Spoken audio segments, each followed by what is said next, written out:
Good morning once again, students, and today we will discuss this evaluation of HRM. HRM को हम short form में बोलते हैं और इसका फुल फॉर्म होता है ह्यूमन रिसोर्स मैनेजमेंट। तो ह्यूमन रिसोर्स मैनेजमेंट है जिसको हम लोग पढ़ रहे हैं। पहले इसके बारे में अभी मैंने आपको जस्ट थोड़ी देर पहले बताया था, फिर भी हम इसको पढ़ रहे हैं। Human resource management has replaced the traditional concept of labour welfare and personal management. यानी कि जो पुराने समय में जो लेबर वेलफेयर और पर्सनल मैनेजमेंट का काम होता था, बहुत ही डोमिनेटिंग तरीके से होता था। उसमें जो ओनर है और जो मैनेजर है वो काफ़ी डोमिनेट करते थे, और वो जो लेबर्स है उसको बहुत हीन भावना से देखते थे, और उसका उद्देश्य मात्र यही था कि उससे ज़्यादा काम करवाया जाए, और उसके बारे में, उसके बीवी बच्चों के बारे में, उसके पर्सनल हेल्थ के बारे में उसके कंपनसेशन के बारे में, उसके मोरल के बारे में, उसकी गरिमा के बारे में बिल्कुल नहीं सोचना, बस काम निकालना। तो इस तरह का पहले होता था। तो उसी का क्या है, उसको जो है रिप्लेस किया गया है HRM के द्वारा। Human resource management in its present form has evolved from A number of significant inter related developments which date back to the era of industrial revolution. Emergence of trade union movement led to the need of person who could act as an effective link between owners and workers. देखिए यहाँ पे, देखिए ध्यान दीजिए, पहले के ज़माना में क्या होता था कि मैनेजर होते थे। आप जो हेनरी फेयल का जो मैनेजमेंट जो पॉलिसी था, प्रिंसिपल था, उसमें क्या था, मैनेजमेंट डोमिनेटेड लेबर फोर्स काम करते थे, वो वहाँ पे इस तरह से काम होता था। लेकिन धीरे धीरे क्या हुआ कि ट्रेड यूनियन का डेवलपमेंट हुआ। ट्रेड यूनियन का डेवलपमेंट इसीलिए हुआ कि जो वर्कर्स पर जो अत्याचार किए जाते थे, उनको जो सताया जाता था, पैसा नहीं मिलता था, अगर उनको कंपनसेशन कुछ नहीं मिलता, अगर हाथ टूट गया तो उसके बदले में कुछ नहीं मिलता था। तो इस तरह का जो था, इस चीज़ से बचने के लिए ट्रेड यूनियन का डेवलपमेंट हुआ।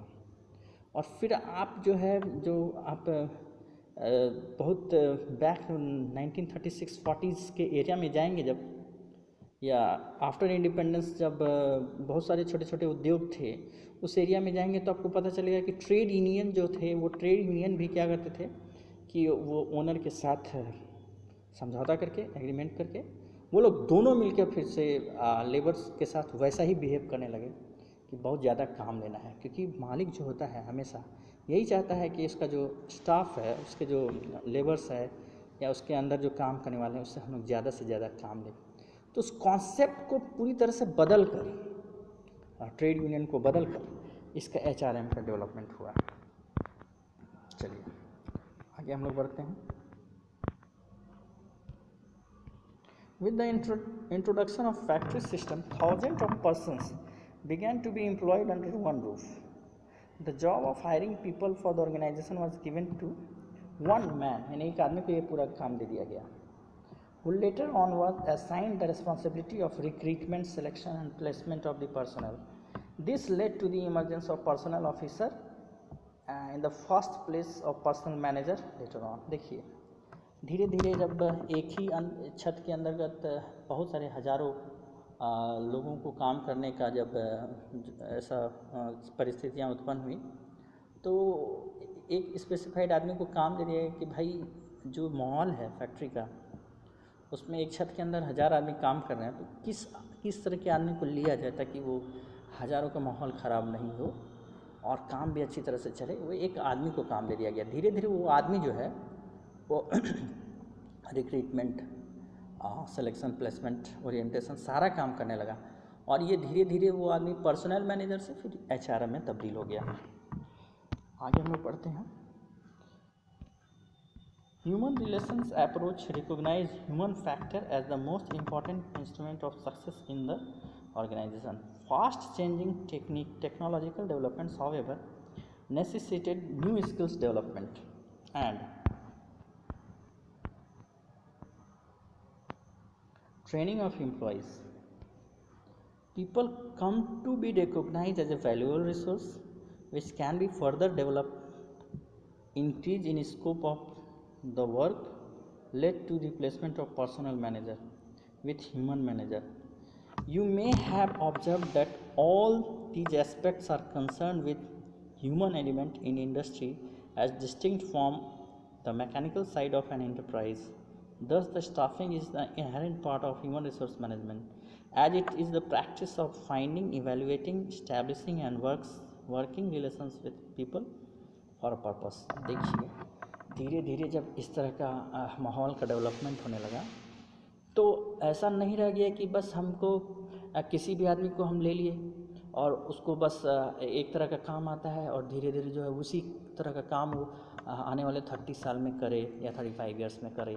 आप देख रहे हैं इंडस्ट्रियल रिवॉल्यूशन जब हुआ उसके बाद से काफ़ी टेक्निकल चेंजेस आए थे, तो उसके अनुसार हम अपने स्टाफ को भी चेंज करना पड़ेगा क्योंकि मशीन जो है वो अपडेटेड हो गए हैं या replaced by good quality of machines, तो उसको चलाने का काम, तो इस तरह का जो भी है इस तरह से लेबर को भी डेवलप करने का चीज़ आ गया। तो उसके साथ ट्रेनिंग एंड डेवलपमेंट होने लगा।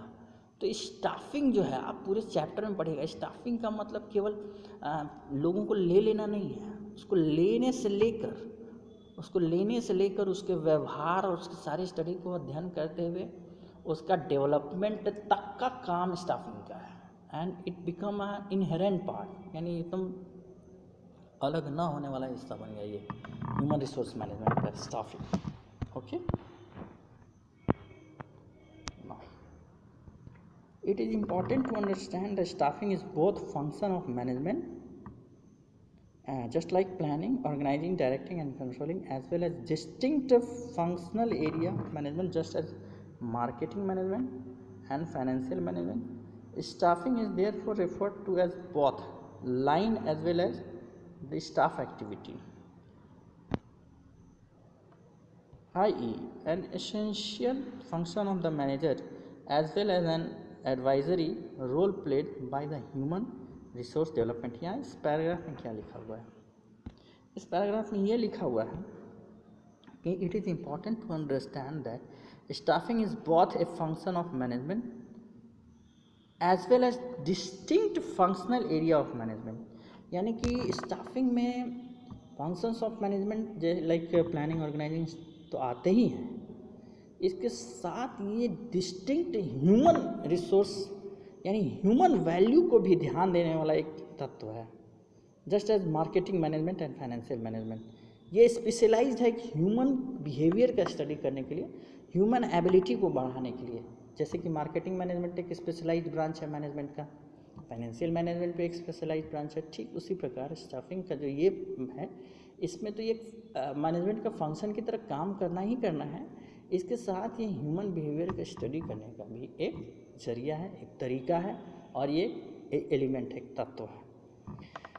तो यहाँ पे लिखा हुआ है staff activity is an essential function of the manager as well as an advisory role played by the human resource department. मतलब कि यहाँ पे जो HRM का काम है वो लेने से लेकर उसका डेवलप करने का भी काम है, ऐसा नहीं है कि लेकर छोड़ देना। It is an essential function as well as an advisory role. Advisory role मतलब उसको एडवाइज करना कि क्या चीज़ सही होगा, क्या चीज़ गलत होगा, किस तरह से आप अपना गुणों में विकास कर सकते हैं। आप भी अगर मैं हिंदुस्तान का एग्जांपल दूं तो बहुत सारे ये जो चीज़ होता है कि लोअर कैटेगरी का जो प्रोडक्शन है वहाँ पर अगर आप देखिएगा तो आपको जो एम्प्लॉयज़ मिलेंगे वो डिफरेंट तबके से आए हैं, उनका डेवलप करना बहुत मुश्किल है क्योंकि लोग का एक माइंडसेट बना होता है। वो लोग जल्दी से आसानी से कोई चीज़ को समझते नहीं हैं, बड़ा रेबल प्रकृति के होते हैं। तो इन सब चीज़ों को देखते हुए ये रोल बड़ा डिफ़िकल्ट है। ओके, तो I hope you understand HRM। अगर फिर भी कोई प्रॉब्लम होगा तो आप फ़ोन करके पूछ लीजिएगा। Thank you so much.